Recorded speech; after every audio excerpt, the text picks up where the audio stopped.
Hello and welcome to Real Estate Live UK, our second week of virtual events. This series of webinars is brought to you by White Label and our partners and sponsors, and it's been brilliant to have so many people tuning into our sessions today.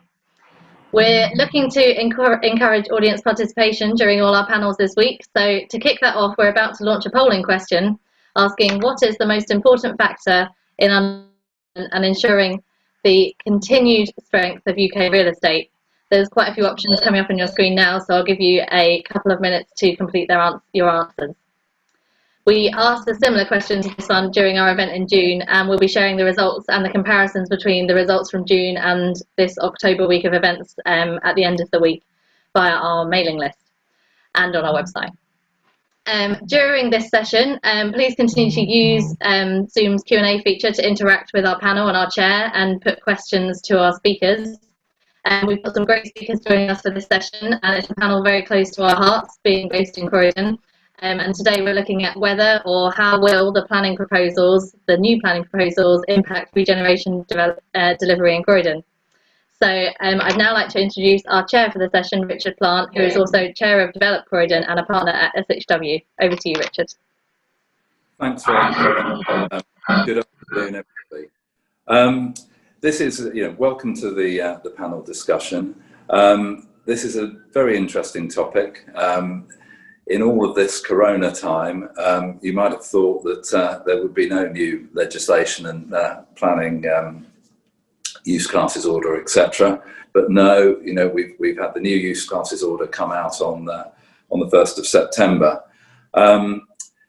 Obviously, we're talking to you from Croydon, and Croydon has long been a place that has benefited and has had a lot of development, a lot of new plans, and obviously it had major developments in the 60s, and then more recently we've had the East Croydon, West Croydon, and the Wellesley Road, large regeneration plans, master plans, College Green, etc. And I think it would be fair to say that the first round of permitted development, being the conversion of offices to residential, Croydon had, very much more than its fair share of that. And so today, this afternoon, we're going to look at the next up and coming changes in the planning process, planning framework, and then just see how those will be adapted to Croydon, and where there could be opportunities or indeed challenges in Croydon itself. Now, to do that, as Bonnie said, we've got a panel that takes a selection of people. I will introduce them all individually first, and then we will go around and they'll all have an opportunity to say something. But we've got Layla Ben Hassel, Vice Chair of Croydon Planning Committee, who will give us a little update of how the Croydon Planning Committee is functioning and so on in these strange times. We've got Bunmi Atta, who's Director of Construction at Optivo, which is one of two, well, no more than that actually, it's one of 3 or 4 housing associations located in the London Borough of Croydon, but one of 2 that principally have their head offices here. We also have Simone de Gale, a former Croydon resident and CEO of Simone de Gale Architects, to give us the architecture point of view. And we have Spencer Coppin, Planning Director at WSPA, to talk about matters from a planning consultant's point of view. So some would say that Croydon is a step forward. Croydon had an award-winning suburban design guide that goes some of the way to dealing and addressing with some of the PDR opportunities that we're going to talk about. But and also, like I say, Croydon has benefited or has been affected by the PDR of office to residential in quite an exceptional way. So first of all, if we could just hear from Leah Ben Hassel, who's the Vice Chair of the Planning Committee. Thank you, Richard. Thank you. Thanks everyone for joining. So I'm Councillor Leila Ben Hassel. I represent the ward in Croydon, which is Norbury and Pollard's Hill, so right at the top of the borough, and bordering with Lambeth Council. I'm the vice chair of the committee. I'm quite a new councillor. I've only been elected in March 2019, so I've only been doing this gig for 18 months. I started as a member of the planning committee and now the vice chair. Recently, it has been quite an interesting time with coronavirus and the pandemic in terms of planning, because we've had to change the ways that we arrange planning in general. So all the meetings are held now virtually. Consultation has been extended to allow more time for people to be engaged in the planning process, which is something we value very much in Croydon. Equally, the challenge for officers behind the scenes who work really, really hard is that is the backlog in terms of going through committee, because we are at the moment dealing with 4 or 5 applications per committee, whereas when we were in the chamber, we were dealing with about 10 items, 8 to 10 items.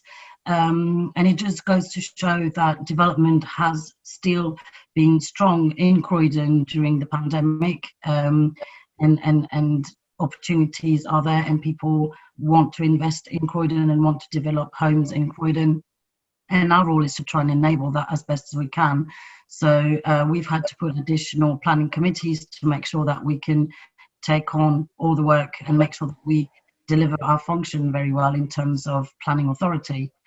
With regards to the new changes, what we've tried to do is we emailed residents associations and encouraged them to feed back into the consultation process, because we think residents need to really feed into this government proposal and this white paper. And the other thing that we've done is it's been going through our scrutiny committees as well, with an opportunity to inform Croydon Council's response to the government's white paper. And what we identify in terms of planning authority as opportunities and challenges really is, as Richard touched on, Croydon has seen a lot of permitted development from the first round introduced in 2013. In my own ward of Norbury along London Road, massive offices converted in very, very tiny, poor quality flats, but equally, we've also seen some very good permitted development quality. So it's not been all bad, and we're not anti-permitted development. I guess the good news is that the government has just announced that we will have, as part of permitted development, the opportunity to introduce space standards, and that's something that we welcome. And I think the coronavirus crisis has very much shown that the quality of your home in terms of health outcomes is something that's paramount. So we very welcome the government's introduction of space requirements for future permitted development. And it's a shame that we didn't have that for the first round of permitted development. As Richard said earlier, we've had a lot of it in Croydon, and the inheritance of that is poor quality housing that we have to address and deal with right now. So going forward, we're very, very positive. I will not go too much into possible issues around design quality. I will leave that to the architects, who always do, but I think for us, the introduction of design codes is not necessarily a bad thing. But what does it mean for our own, SPD? It's a bit unknown and a bit unsure, and it's not very clear yet as to how these design codes would be enforceable and how we would be, as a planning authority, able to ensure design quality across the borough and maintain character of different local areas. And maintaining local areas' characters is something that's very close to residents, really. The other thing, pardon? I just said definitely, sorry. Yeah. A lot of residents groups in the different district centres, doesn't it, that will obviously be very interested in these proposals. Yeah, and it's I think it's that will be the challenge going forward, is how do we maintain the identity of the different areas. I mean, Croydon is a series of contrasting areas, particularly in the north and the south and central areas. They've got very distinct characteristics, and we want to maintain that and nurture that. I think obviously it's a white paper, so we shouldn't be expecting that level of detail yet. So it's very important that people feed, whether it's developers or whether it's planning authorities or residents associations, feed into the consultation, because a lot of detail is yet to be developed. For instance, the role of regional planning is not clear yet. So what would the London plan, in terms of a hierarchy of policies, what role would the London plan have going forward is not very clear either. And our development in Croydon has been very much informed by the London plan, so that's something that we are keeping a close eye on. Super. I think we ought to just hear from Bumni Atta now from Optivo. Bumni, how important is it for affordable housing to be considered in new planning proposals? Hi, hello. Thanks, Richard. Just unmuted myself there. Right, so my name's Bumni Atta, and I'm the Director of Construction for Optivo. And as introduced, we are one of the key players in Croydon. We are based in Croydon. And we have, through the years, prioritised Croydon as one of the key priority boroughs. So over the past 24 months, we have handed over, completed around about 500, just under 600 homes. We've got just over 500 homes on site, and the equal amount coming out of the ground or in the pipeline. So the changes that we are seeing coming through from the government are very keen to us. We are very interested in the two elements of the change, and the way we see it, we've got the change in the current system as one piece, and we'll be looking at that and how that affects Optivo, and indeed it reflects what is happening with other RPs across the piece. And the second area is the planning for the future and the white paper and what's coming out of that. So a lot of these changes are extremely positive, and they are areas that we would like to see develop. So, revision of the standard method assessing housing and strategic plans is a positive way forward. Delivering first homes, it will have its challenges, and one of the concerns that we would have is that how it impacts on the viability of us producing more homes going forward, and particularly the rented product. Supporting SMEs, definitely that is high on the agenda, but again, we've got to be extremely careful about how that impacts on the delivery of the affordable threshold, if you like. So are we talking about 50 or 40 homes as a threshold, or do we need to kind of redress that, because that will have an impact in supply, and it will also have an impact in land prices, particularly over this exemption period of 18 months. Extension of planning principle, I will leave that with Richard. So now, looking at planning for the future and the white paper, we're happy to support changes that will tweak the system to allow for more affordable housing that is on situ and not necessarily off-site. So anything that would facilitate, how do I say it, the reduction of affordable housing on site is something that we would like to push back and challenge. When we look at the design code, our concern is how it impacts on management and maintenance.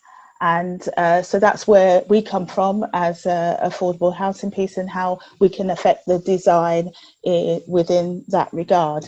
So I will kind of leave it there, and I'm happy to take questions in the Q&A. But I just thought I'd leave you with that summary.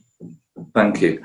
Now, Simone de Gale, give us the architect's point of view. Thank you.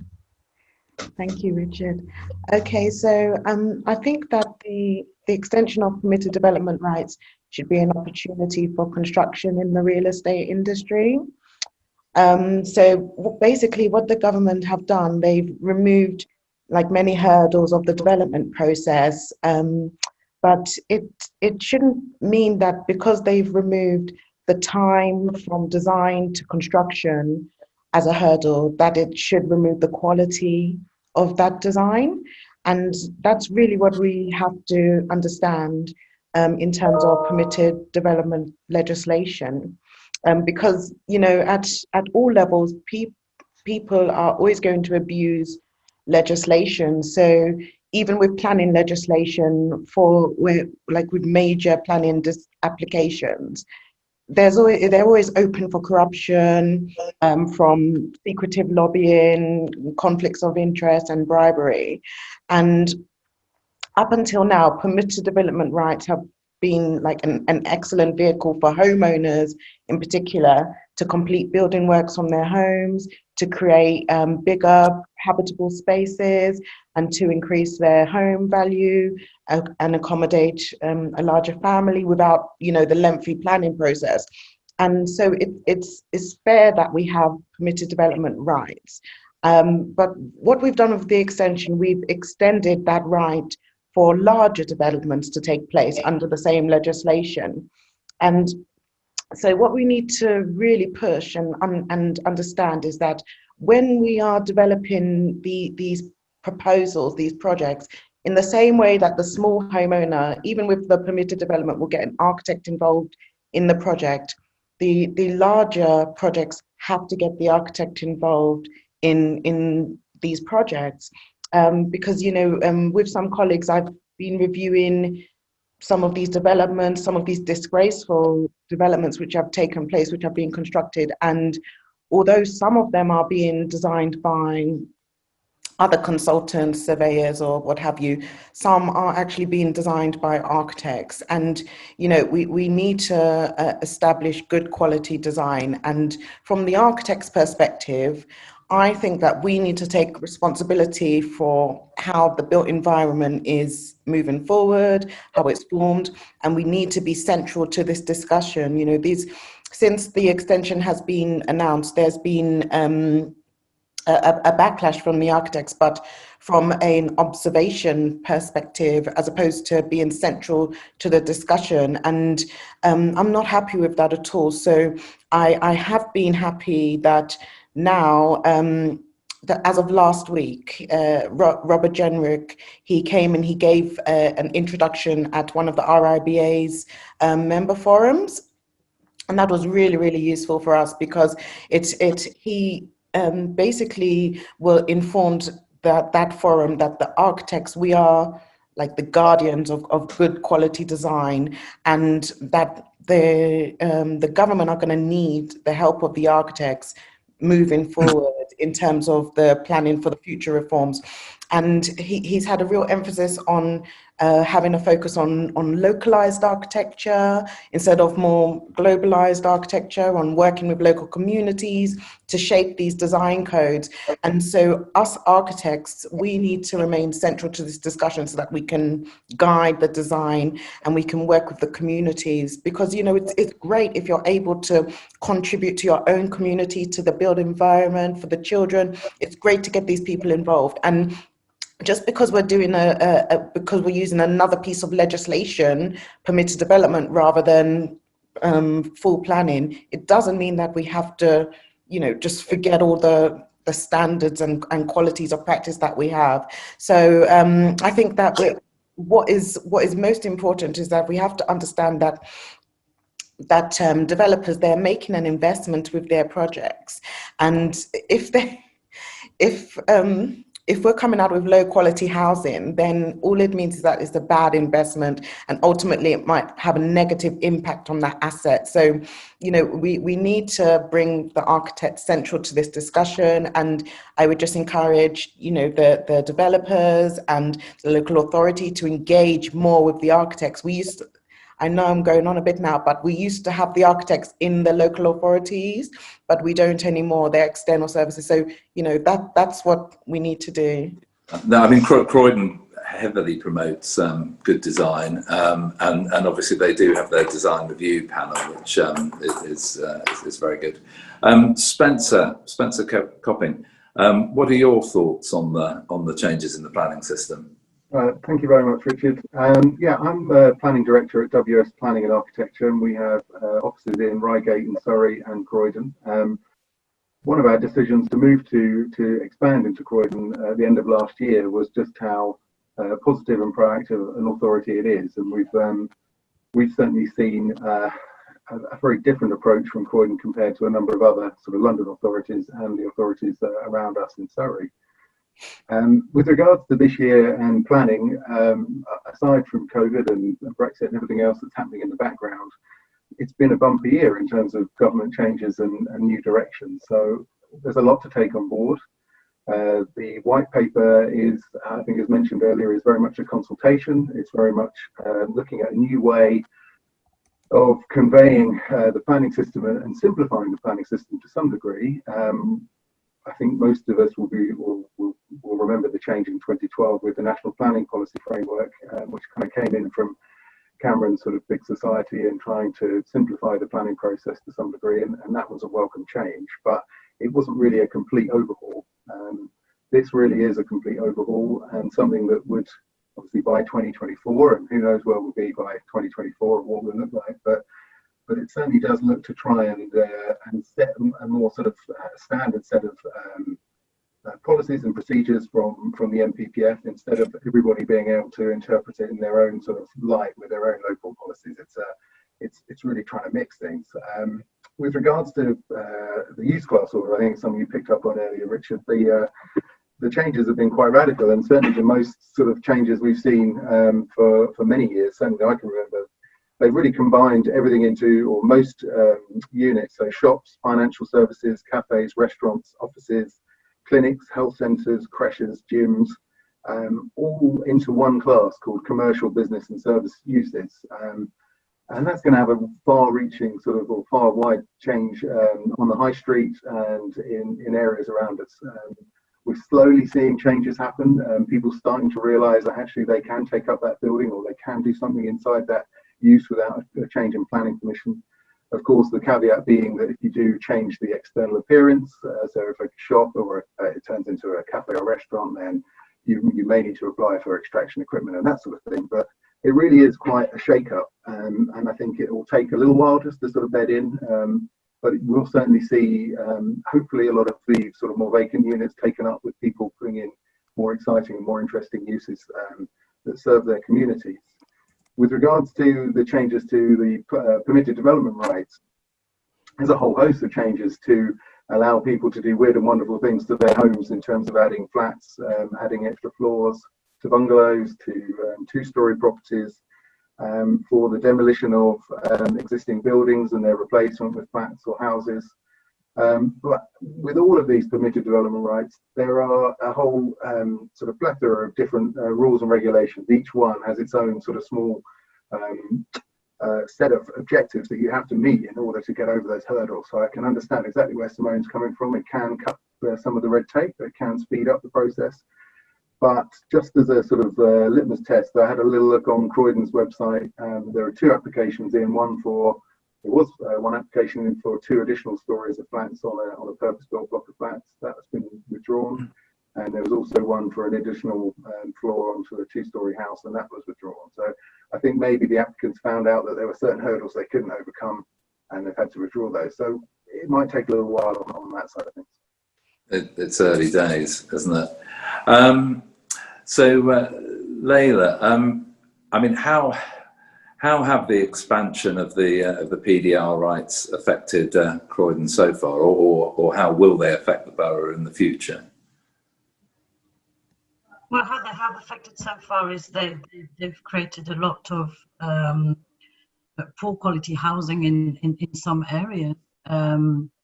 But not all developers are rogue. A lot of developers are very conscious and are doing a good job as well. And going forward, we hope that these are the developers that we will be attracting. I mean, obviously, another element to this white paper is the fact that targets will be statutory and will be centrally allocated to individual local authorities. And permitted development rights will help reach those targets. Problem is, it won't necessarily create homes that are affordable homes. And us in Croydon, we want to reach a right balance of mixed communities where everyone has its role to play. And that, I think, will be a challenge, but hopefully that's where relationship with developers will be quite key. Building strong relationships to ensure that everybody embraces the vision that we want to set for the future, but that certainly will be a challenge. I think, I don't know, yeah. And Simone, how will the new planning proposals impact the design stage of the process? It shouldn't have too much of an impact on the design stage process. Permitted development rights is, instead of asking the local authority, can I build this? It is a right, it's a exercise of your right to build something. So that is like the legislation position. And there's no change in the design process. All it is, it's a provision of certainty to the developer that you will be able to build something. And if someone has certainty that they're going to be able to do a construction project, it makes the whole design to construction process smoother and easier, but it should not have an impact theoretically, and ideally it should not have an impact on the design process. But hopefully speed matters up, I suppose. Yes, it speeds matters up, and it provides certainty that an application, or sorry, a design and construction project can go ahead, rather than relying on the decision of planners. Okay.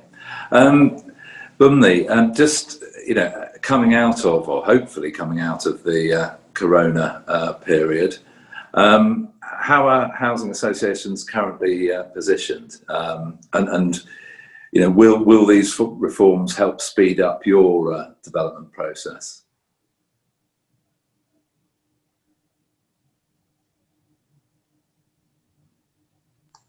Bumley? I think Bumley's struggling with the. Sorry, Richard. Sorry, I was just saying. Yes, sorry, Richard, I missed that.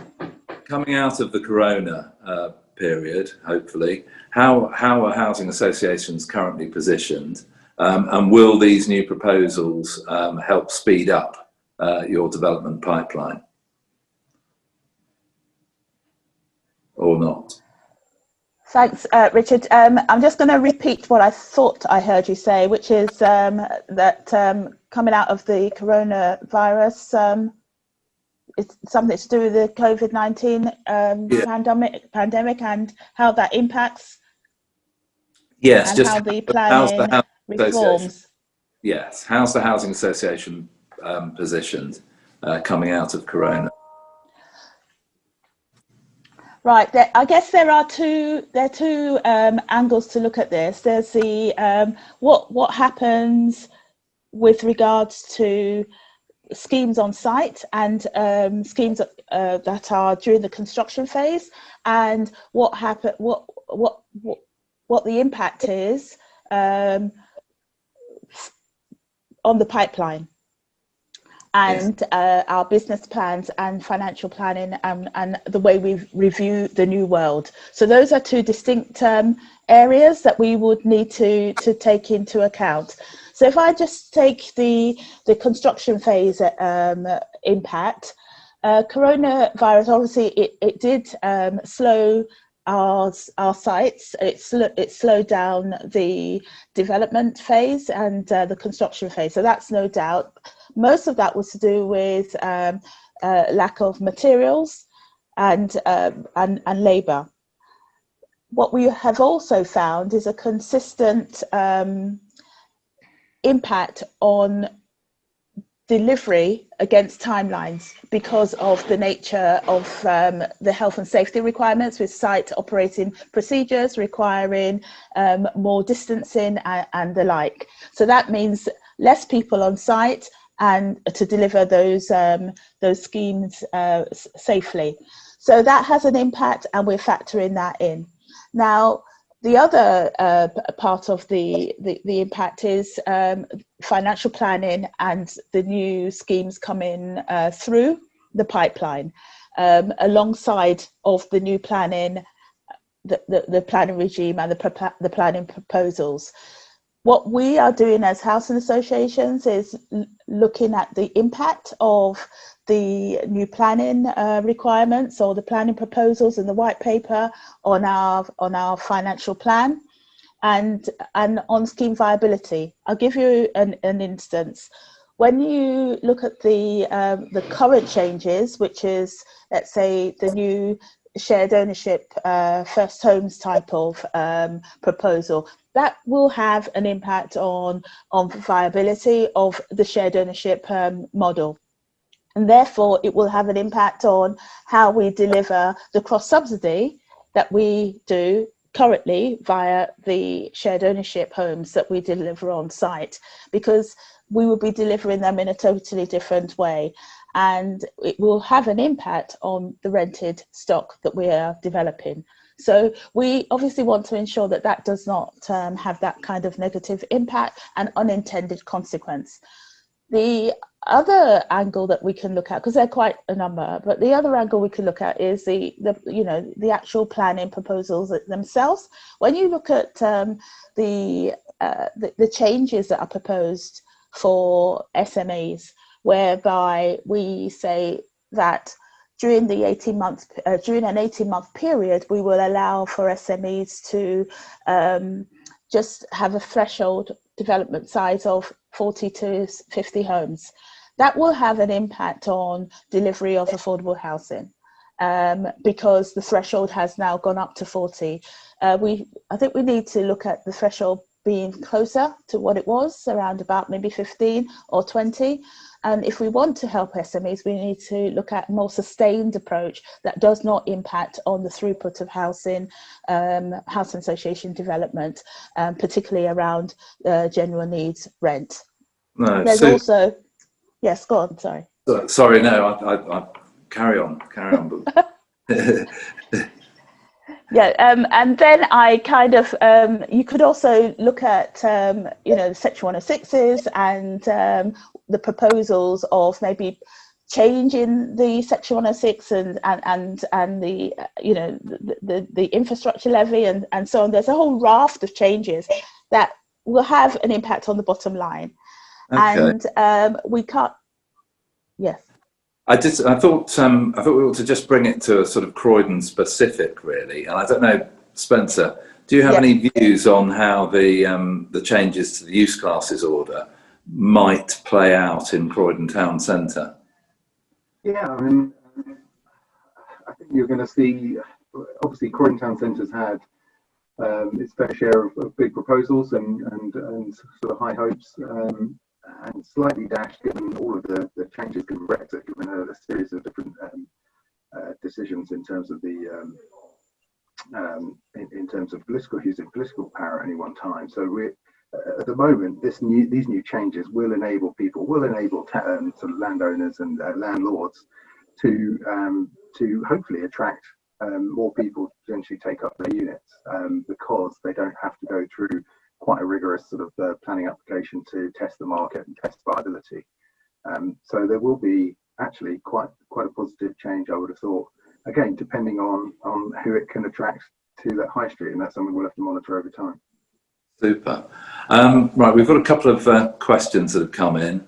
Guy Bransby wants to ask Layla, so looking at the proposal that each council should appoint a design champion and introduce design codes and design palette books in order to raise design standards for new build. How do you view that proposal? I think that's a proposal that we welcome. I mean, we already have at Croydon Council, from a political administration point of view, a design champion, and that's Councillor Scott. And like you said earlier, we've got our design panel.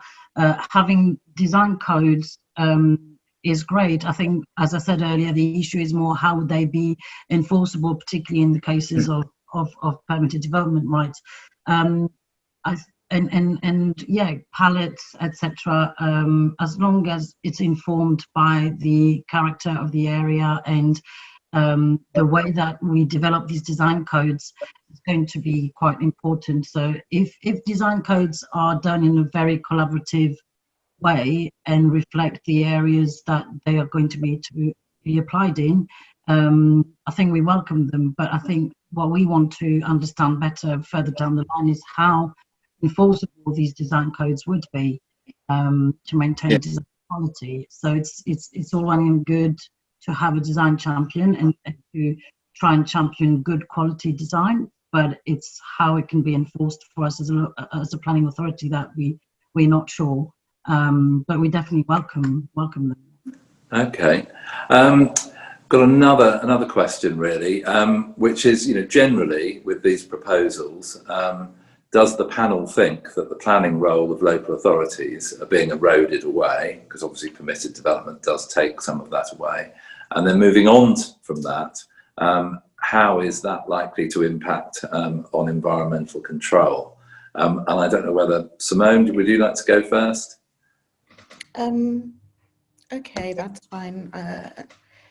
I'm just. Can I jump in? Can I quickly jump in? Yeah, sure. Yeah, sure. Yeah.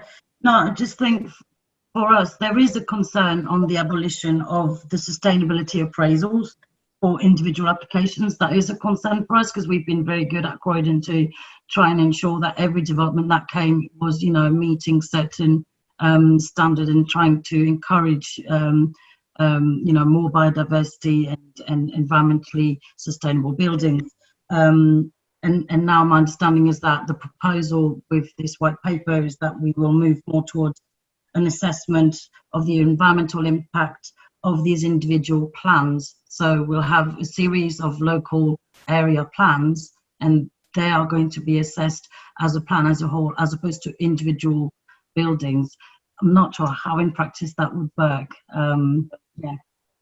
I think that the local authority will always have a role, like an overall role in terms of how it sees that borough moving forward and designated areas, etc.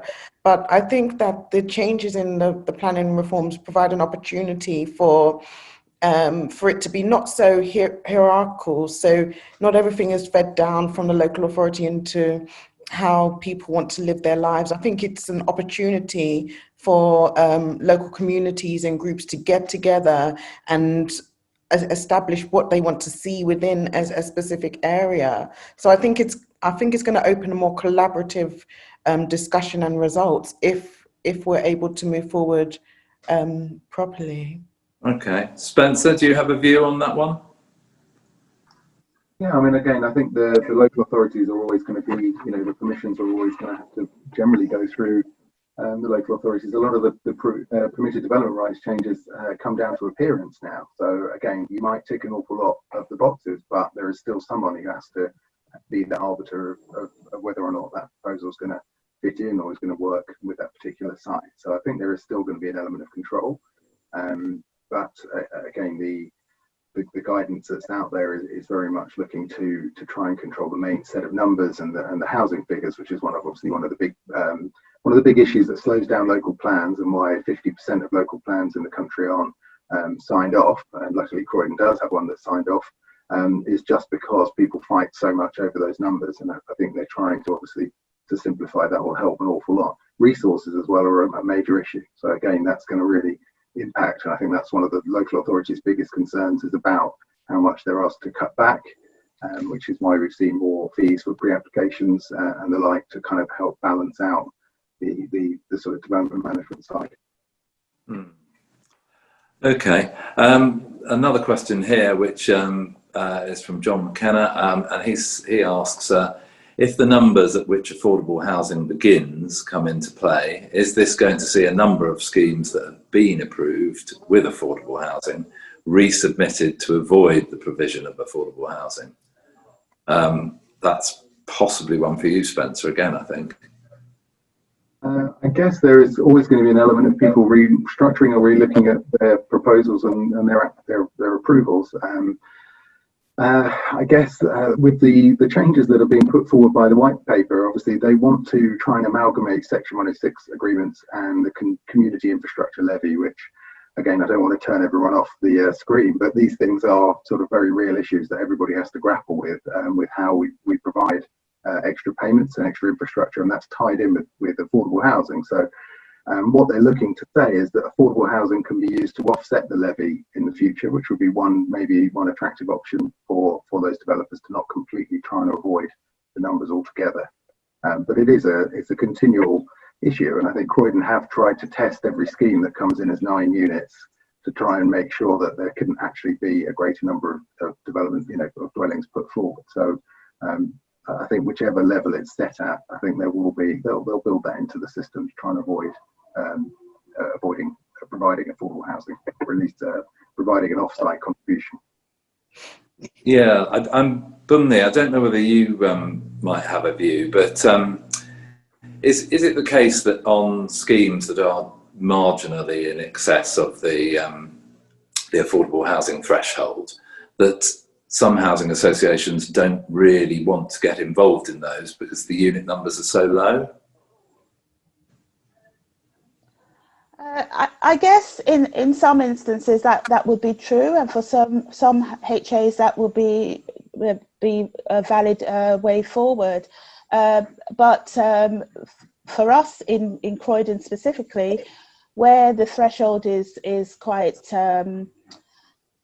generates a small number, we would look to purchase out the whole site and develop even more affordable housing. And that's a model that it's tried and tested in Croydon specifically, and it gives you the additionality with regards to affordable housing. So yes, I do acknowledge that some RPs feel that the numbers are too small, but in most cases they will just absorb it within the general scope of the development and produce the whole site for affordable. Super. We've got another question. It was a question from a lady called Layla Burke, and she asks, are Croydon Council following or taking inspiration from any other UK council town planning system? Obviously, as a keen supporter of Croydon, I'd say that Croydon's very much leading the way. But I don't know whether Layla, you could answer that one. Does Croydon look at any other local authorities as a sort of exemplar? Yes, there's a lot of work that goes into it where they, in terms of looking at good practice, and not just in the UK, from everywhere, to inform the development of the local plan that we adopted in 2018. But I understand what this lady is referring to. I think it's always been a challenge in Croydon, because we are a very contrasting borough, to create this unity. I think she has got a point there, and I myself, when I've joined the council, I have noticed that, but more in terms of identities.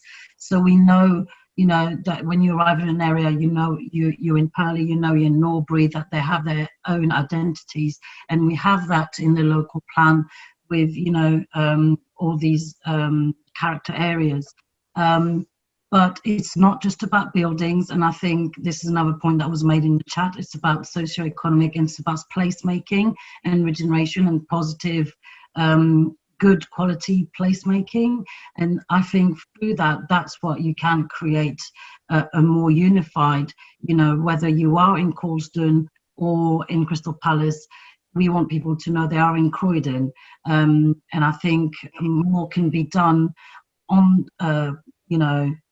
placemaking. And the problem often is resourcing. That is a challenge, and we've touched on the seal. We don't know yet what will replace it, but we hope, that we will make a case that it needs to be a fair calculation for the developer point of view, but also from a local authority point of view, to cover affordable housing as well as infrastructure instead of either or, because social infrastructure is what we need to create better places and placemaking that works for everybody, and that's what helps creating good quality public realm, bringing an identity that unifies the whole of the borough. I'm not sure if I've answered correctly. Yeah, no. So, Spencer, obviously you cover a broad area and deal with a lot of different local authorities. Do you see any kind of unique Croydon thing about some of these proposals? Is there a way that it might affect Croydon that is different from other boroughs? I think Croydon's done well in their local plan. I think if you take a good look at it, they have looked at all the different areas that make up the borough as a whole, and they really have sectioned it out. And I think they've done that more than most authorities. I know personally, I was involved with the Suburban Design Guide consultation, and we were very much welcomed in as agents on behalf of developers to talk through these things along with other key stakeholders. As ever, and sadly, there really weren't as many as we probably liked, or the council would have liked, to be involved in that process. So I think one of the things that we've learned this year is digital working and communicating. Whilst we'd all love to be face to face and have those meetings face to face, actually quite a lot more consultation could happen by virtue of these sort of digital communications to enable more people to participate. So no, I think Croydon have done an awful lot actually to set out their plan in a cohesive way that does try and identify areas for development, but also to give each of those unique areas their own sense of character. So I think it's been quite successful. Yeah. I suppose, Simone, a similar question to you, as you obviously deal with applications in boroughs across London. So do you see anything Croydon specific here in terms of the way that it could play out? I think that just following on from the comments, specifically from Layla, that there are certain characteristics about Croydon which can be preserved as unique to Croydon. So we don't necessarily have to allow design codes to dictate what is going to be preserved and what is not. We could use conservation legislation to protect those certain characteristics, and also the Article 4 direction in certain areas where you don't think it's appropriate for permitted development rights to be exercised, and you want to preserve a specific character. You could use that legislation to preserve these areas. There's so many complexities that we can, within these different aspects of legislation that we can use to create something that's quite complementary to all parties involved. No, excellent. I suppose Bumney, really. What is your current experience of planning applications going through Croydon in terms of timescales at the moment? Are you seeing them, particularly in the COVID, in the virtual committee period of time? Are you seeing those still proceeding efficiently and on time?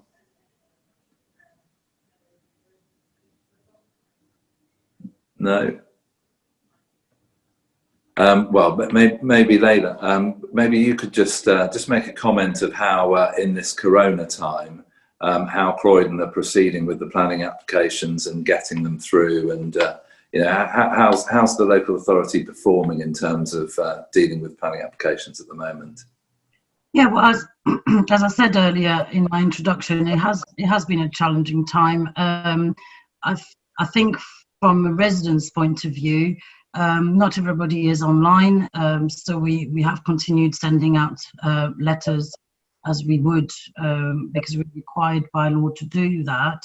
And we've extended the consultation from the statutory 3 weeks to 6 weeks, which means that it has slowed down the way that we deal with the amount of casework that we get, because development has continued in Croydon, which is a good sign, but we have to go through. I think online, the challenge is that, you know, watching a meeting online is a bit more different, and you have to try and maximize the time that you have available, and at the same time strike the right balance in ensuring that every objector has had a chance to speak, and have had and that individual applications have had a balanced, you know, and fair hearing.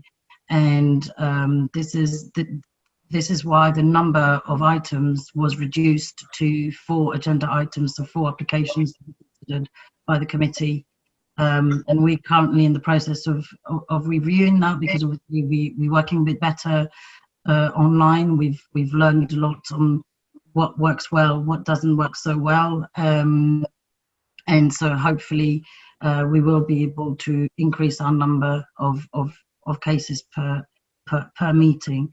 But yeah, it's yeah. So it's obviously it's an ongoing process, isn't it? That everybody is adapting to working in these new times, and what's encouraging is that Croydon is taking action to improve and get through the backlog. We've had a couple more questions. I've got, does the panel think that there's too much emphasis on design codes over socioeconomic considerations? I don't know whether you could, maybe Simone, could you tackle that one? Design codes over socioeconomic considerations? Sorry, I'm just trying to bring it up now. So it says Annie Pang, it says. okay, all right.